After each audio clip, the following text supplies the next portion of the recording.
নিচে মাটি আকাশে তারা, দেশ চলে না কৃষক ছাড়া। তাই আমি হলুদ সাংবাদিক আজ চলে এসেছি আনন্দবাস গ্রামের পশ্চিম পাড়ার একটি মাঠে।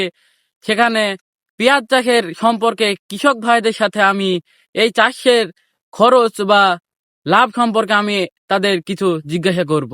তো দেখতে চাইলে সাথে থাকুন আমার সাথে।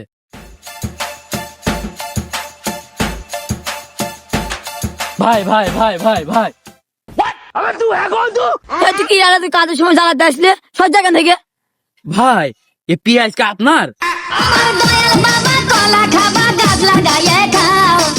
এ ভাই তুই মানুষ না এলিয়েন ভাই?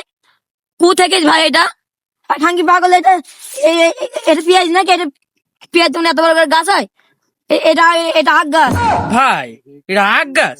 আমি তো ভাবলাম এটা ভুট্টু গাছ। তুই জানিস এটা ভুট্টো গাছ? তাহলে আমাকে জিজ্ঞেস করলি কেন বল?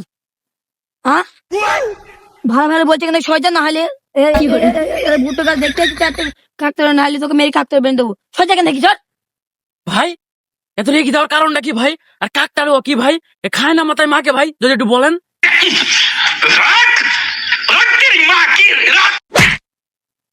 দাঁড়া, তোকে আমি কাকতর যখন বানাবো তখন কাকতরে বানাবো, আর আমি হেঁচুটা নিয়ে আসি। কৃষক ভাই খেপি যায় গিয়ে তাড়াতাড়ি পালাই, অন্যদিন আইবো আবার। পেঁয়াজ চাষ করলাম, পেঁয়াজের তো একটু দামও নেই।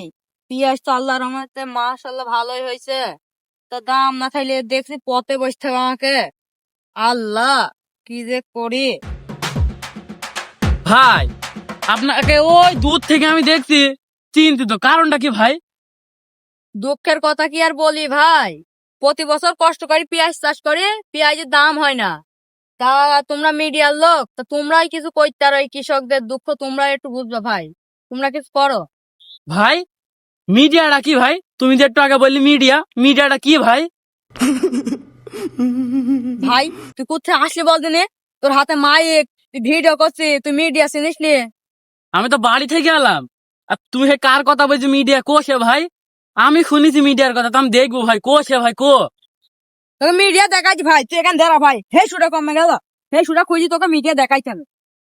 এর সাথে মিডিয়ার সম্পর্ক কি ভাই? बिल्कुल चुप। हिम्मत তুই कैसे দাঁড়া, मेरी मुंह खोलने की? হে সুটা আমি নেই, হে সুদ তোকে কুপি তোকে সাত করে ঘুইয়াম ফেলবাই। ভাই আমি মিডিয়া দেখবো না ভাই, আমার মিডিয়া দেখা শখ মিটি গেছে ভাই। তোমার হেকে তোমার কাছে থাকুক ভাই, আমি গেলাম ভাই, তুমি থাকো ভাই, আমি গেলাম। দেখ এই তোরা থাকতে ও পুকুর অপরিষ্কার কি জানি, আরে ঝোরগুলা কাটবি করে। আর তারা দুজন কই হ্যাঁ?